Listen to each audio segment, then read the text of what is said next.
2017ನಲ್ಲಿ 24 ಮಾರ್ಕ್ಸ್ಗೆ ಕೇಳಿರುವಂಥ problem ಓದೋದಕ್ಕೆ ಹೋಗೋದಿಲ್ಲ. But ಆ ಪ್ರಾಬ್ಲಮ್ನಲ್ಲಿ ಏನು ಕೇಳಿದ್ದಾನೆ ಅಂತ ಹೇಳಿದ್ರೆ,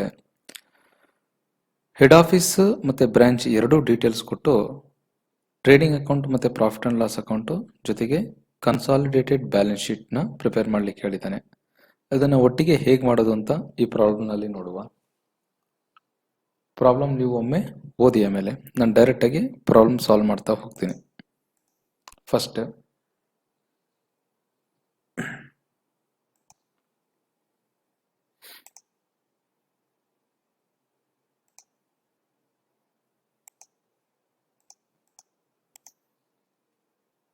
to opening stock head office 50,000, branch 30,000 ಎರಡು ಒಟ್ಟಿಗೆ ಸೈಮಲ್ಟೇನಿಯಸ್ಲಿ ಸಾಲ್ವ್ ಮಾಡಬಹುದು. Then to purchases less returns, purchase returns ಇಲ್ಲಿ ಕೊಟ್ಟಿದ್ದಾನೆ ನೋಡಿ. Purchase returns head office 5,000, branch 1,000. So ಡೈರೆಕ್ಟಾಗಿ ಅಮೌಂಟನ್ನು ಮೈನಸ್ ಮಾಡಿ ಹಾಕ್ತಾ ಇದ್ದೀನಿ. Purchases 1,50,000, purchase return 5,000, so 1,45,000. ಹಾಗೆ ಬ್ರಾಂಚಿದು ಪರ್ಚೇಸಸ್ ಬಂದು 80,000, ಪರ್ಚೇಸ್ ರಿಟರ್ನ್ಸ್ ಬಂದು 1,000, ಸೊ ಮೈನಸ್ ಮಾಡಿ 79,000. ಅದಕ್ಕೆ ನಾನಿಲ್ಲಿ ಪರ್ಚೇಸ್ ಲೆಸ್ ರಿಟರ್ನ್ಸ್ ಅಂತೇಳಿ ಬರೆದಿದ್ದೀನಿ. Then goods received from head office. So goods received from head office ಇಲ್ಲಿ ನೋಡಿ. Goods received from head office ಕಾಲಮ್ನಲ್ಲಿ ಡ್ಯಾಶ್, ಯಾಕೆಂದರೆ ಹೆಡ್ ಆಫೀಸೇ ಕಳಿಸ್ತಾ ಇರೋದು. ಬ್ರಾಂಚ್ 15,000 rupees ಇದೆ, ಅದನ್ನು ಹೆಡ್ ಆಫೀಸ್ ಕಾಲಮ್ನಲ್ಲಿ ಬ್ಲ್ಯಾಂಕ್ ಬಿಟ್ಟು ಬ್ರಾಂಚ್ ಕಾಲಮ್ನಲ್ಲಿ 15,000 rupees ಎಂಟ್ರಿ ಮಾಡಿ. ನೆಕ್ಸ್ಟ್ ಪ್ರಾಬ್ಲಮ್ ನೋಡ್ತಾ ಬನ್ನಿ. ಟ್ರೇಡಿಂಗ್ ಅಕೌಂಟ್ನಲ್ಲಿ ಬರಬಹುದಾದಂಥ ಐಟಮ್ಸ್ ಯಾವುದಿದೆ ಅಂತ. Cash in hand, opening stock ತೊಗೊಂಡಾಯ್ತು, ಸ್ಯಾಲರೀಸ್ ವೇಜಸ್ ಬರಲ್ಲ, ಜನರಲ್ ಎಕ್ಸ್ಪೆನ್ಸಸ್ ಬರಲ್ಲ, purchases ತೊಗೊಂಡಾಯ್ತು, goods received from head office ತೊಗೊಂಡಾಯ್ತು, ರೆಂಟ್ ಬರಲ್ಲ, ವೇಜಸ್ ಇದೆ ನೋಡಿ. To wages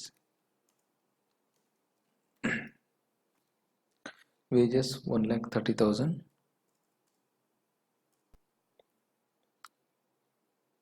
$50,000.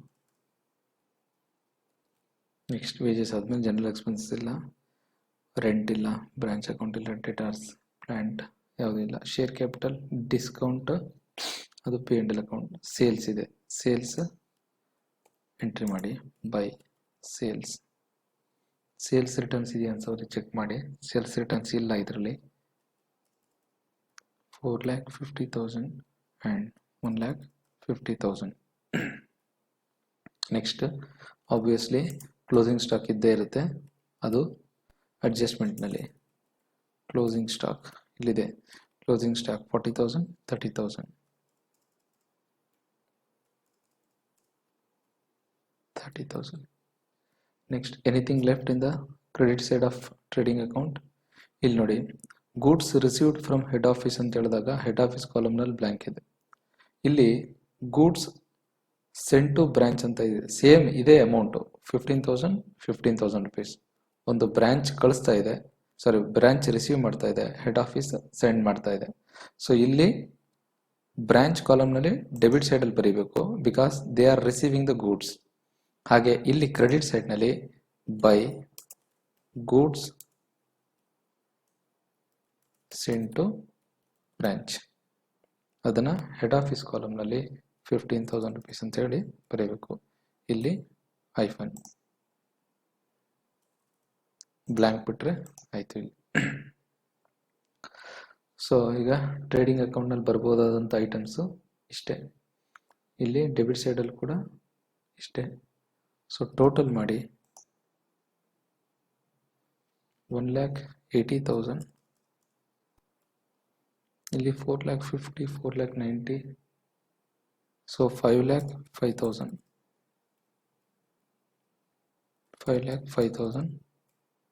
1,80,000,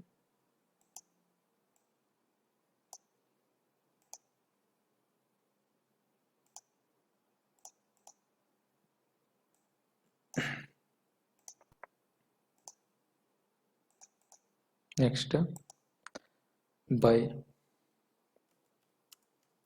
trading account. So trading ಅಕೌಂಟಿಂದ ಇಲ್ಲಿ ಏನು ಬಂದಿದೆ, ಟು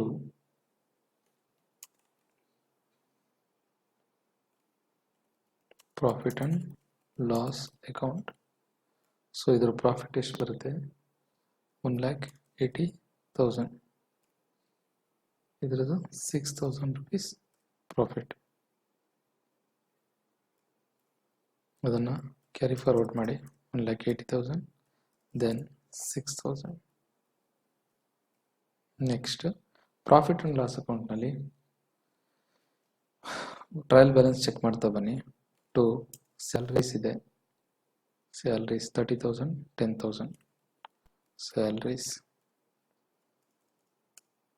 30,000, 10,000. ನೆಕ್ಸ್ಟ್ ಸ್ಯಾಲರೀಸ್ ಆದಮೇಲೆ ವೇಜಸ್ ಆಯಿತು. ಜನರಲ್ ಎಕ್ಸ್ಪೆನ್ಸಸ್ ಇದೆ, ಟು ಜನರಲ್ ಎಕ್ಸ್ಪೆನ್ಸಸ್ 20,000, ದೆನ್ 5,000. ಅದಾದಮೇಲೆ ಜನರಲ್ ಎಕ್ಸ್ಪೆನ್ಸ್ ಆಯಿತು, ಪರ್ಚೇಸ್ ಆಯಿತು, goods received, rent, to rent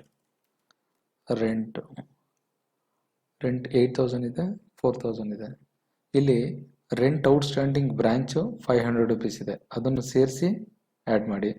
so head ಆಫೀಸಿಗೆ ಮಾತ್ರ 8,000,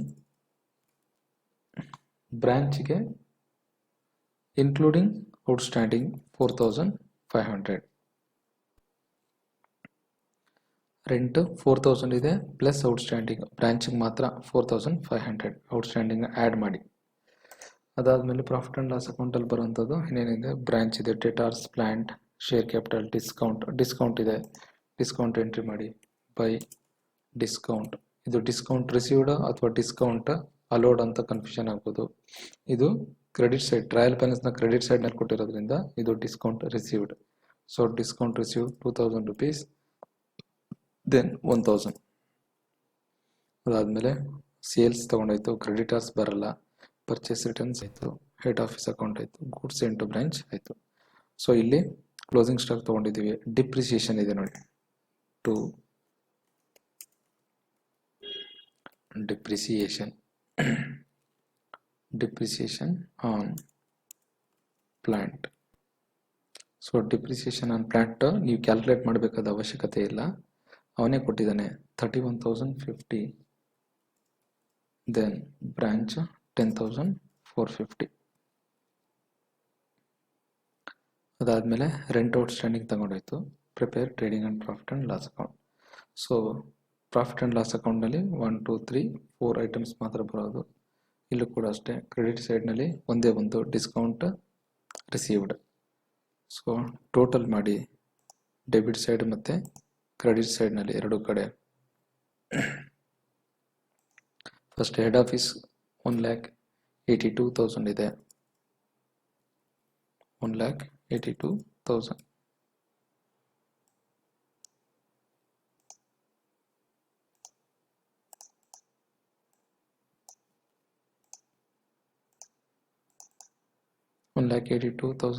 minus, so to net profit.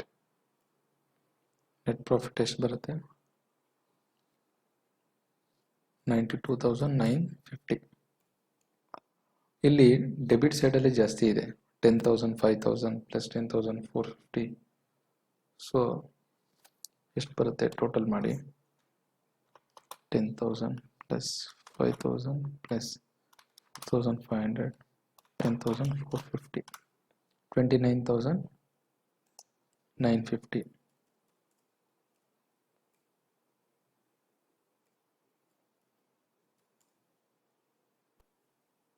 So ಬ್ರಾಂಚ್ಗೆ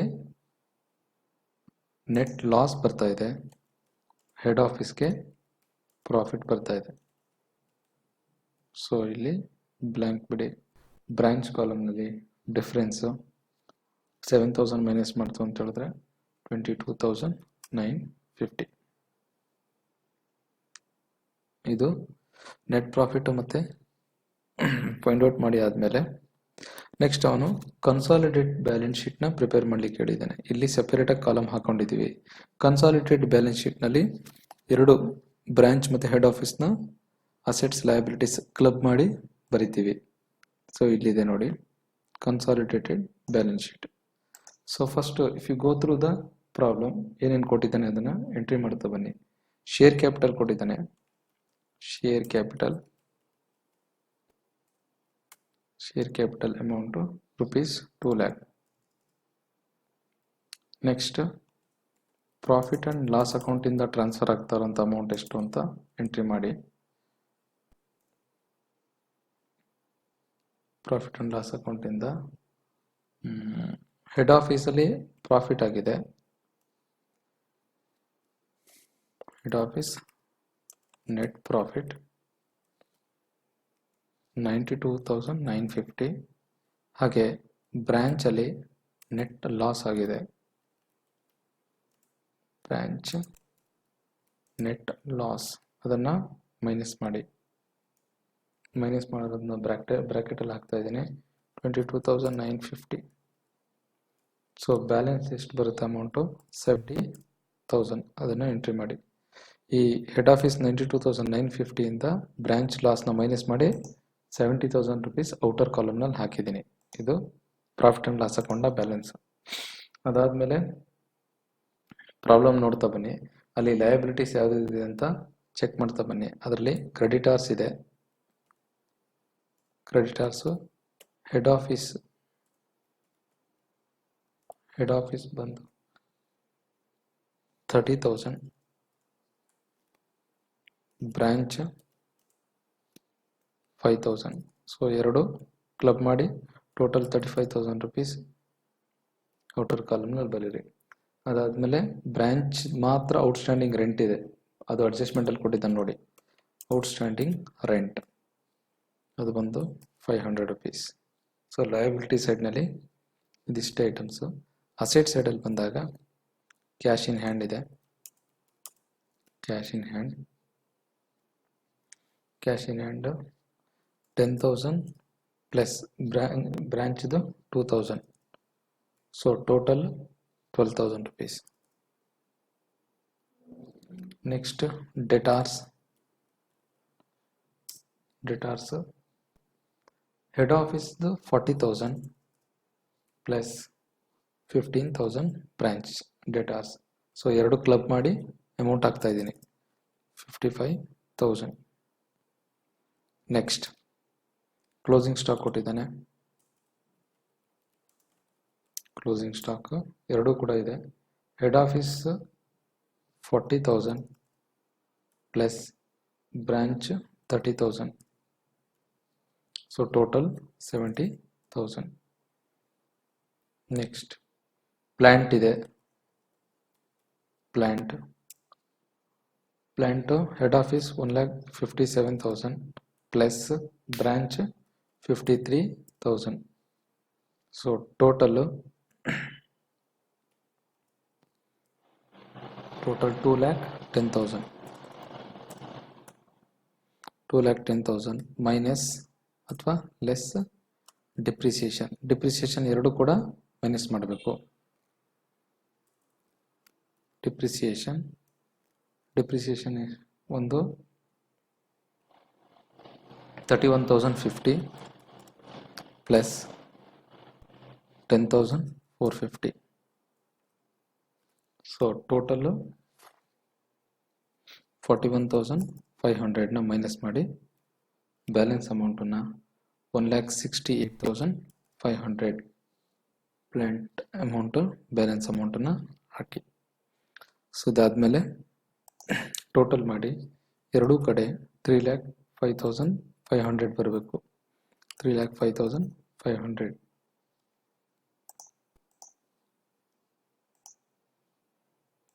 so Tally ಆದರೆ 3,05,500 ಬಂತು ಅಂತ ಹೇಳಿದ್ರೆ ಟ್ಯಾಲಿ ಆಗಿದೆ ಅಂತ ಅರ್ಥ. ಸೊ ಇದ್ರ ಜೊತೆಗೆ ಬ್ರಾಂಚ್ ಇನ್ಕಾರ್ಪೊರೇಟೆಡ್ ಜರ್ನಲ್ ಎಂಟ್ರೀಸ್ ಕೇಳಿದ್ದಾನೆ. ಅದು ನಿಮಗೆ ಅಸೈನ್ಮೆಂಟ್.